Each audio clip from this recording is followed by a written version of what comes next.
This right here? You can't touch this. We'll do it.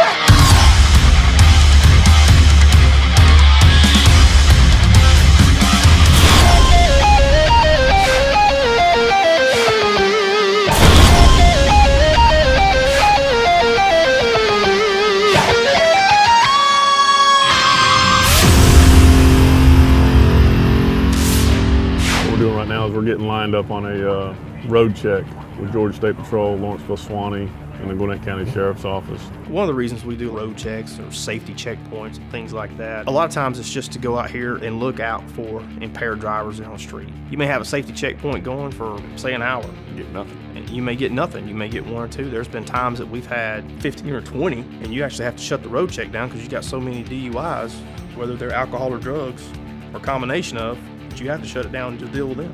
You would never believe the stories that we could tell you what happens on road checks. Yeah, I'm gonna need you to step out, okay? Just be safe when you step out the other side. That particular female was pulled to the side, basically because the odor of the marijuana was there. I could smell it, I just couldn't pinpoint it. That's pretty much why we had to use Canine Roman, just to help out with the search a little bit. A dog's nose is 40 times more sensitive than a human nose. And the average human nose has around 5 million scent receptors, and a dog has on average around 200 to 300 million. You can only tell when a dog is in odor by their body language. So we got a positive alert for the odor of a narcotic inside the vehicle by Roman. His alert is by sitting. We're gonna go back there and search the vehicle and see if we find anything. What you got, Shane, anything? All right, he got it on the back, and he hit it right there on that side. I got it strong back here, man. Is it in something or it's not in a bag though, is it? It's open. They tried to dump it out. Is that all you're gonna have? All that was in that cup? Did you see what the dog did? Yeah. Yeah. Yeah, he stopped. He stopped and sat down. Dogs are incredible. The dog doesn't lie. She might lie, but the dog won't. I think she lied only because it's a natural instinct. She knew she was doing something wrong, didn't want to get in trouble, thought it would be easier to lie, and maybe she could get over on it. She ran into the wrong cop. We are heading over to check an address on a guy that we were looking for last night. This house does have a history of illegal narcotic activity, so we knew what we were going to deal with or what we were probably going to be up against. We were sneaking up on my house, trying to get around to see if he was there. Yeah. Because I had Alex with me. And that's when we found all the puppies. Yeah, because Alex freaked out. Oh my God. Huh? Puppy milk? Can we take them? No.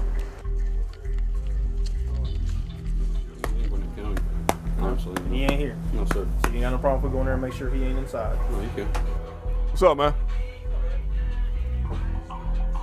Everything straight? Okay, good. All right. Hey, you tell me what we got going on here. Where's the secret room at in the house? Secret room? Yeah, where we would hide somebody if we had to. Ain't nowhere to hide. Come on, man. Every house has got a secret place. If you knew where Timmy was, or am I wasting my damn time? Once we confirmed everything, he wasn't there and we got some information, then it turned into a puppy rescue after that. All the puppies were huddled together. They were shivering. It was clear that they had been outside probably since the day that they were born. We couldn't take the puppies that night, which was probably one of the worst nights of my life. I did not sleep until the next day when we were able to get them out. So I was up all night coordinating with a local rescue group to get a foster home set up so that we were completely ready to get them out and could get them into safe hands and get them cared for immediately. Come here, guys. Why am I doing all this?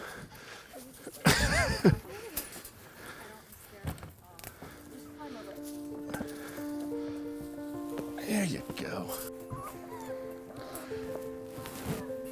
Oh shit, that thing's falling apart. Successful rescue, once again.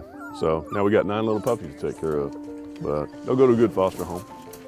This is probably the first time in their life that they've been safe and warm, and it's gonna be only good things ahead for them. So it's a good day today. It takes so many people to successfully rescue this large of an amount of dogs at one time. So we were fortunate to work with Angels Among Us Pet Rescue, which is based in Atlanta, Georgia, and we secured a foster through that organization, and she was incredible and took all 9 puppies in at once. By the time they all reached about 12 weeks, all 9 of them were placed into forever homes. It felt good knowing that we were going to take them to a better place and get them to proper homes.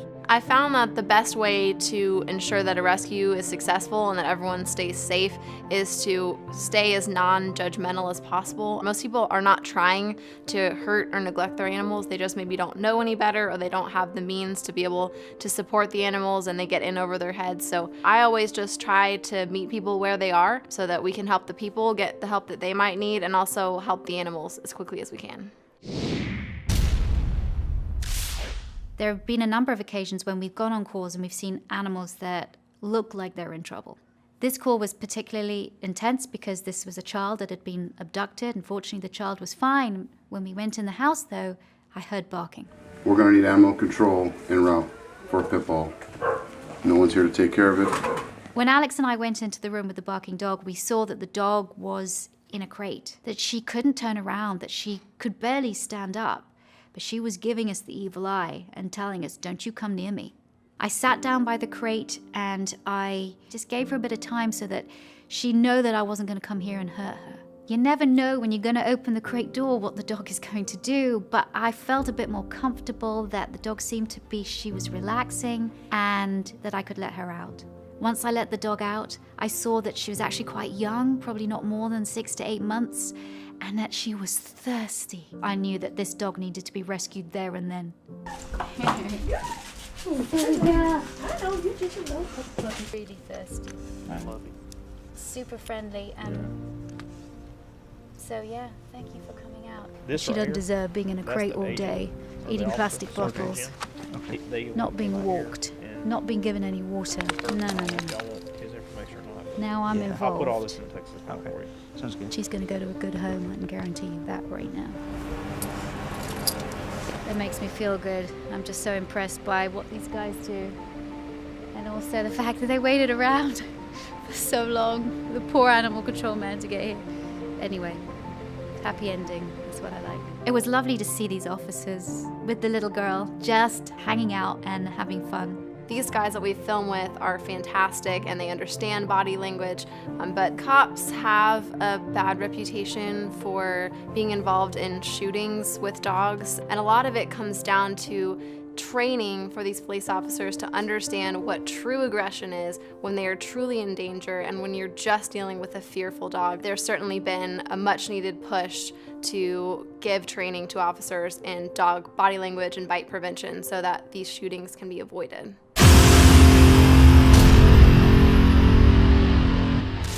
Right now we're getting ready to go out to a target range with the canines to see how the dogs react to gunfire. Trying just with your voices to be able to do that obedience. Seeing the puppies all grown up, it was really emotional. Seeing them in their new lives with these new people that loved them, it was amazing to see them.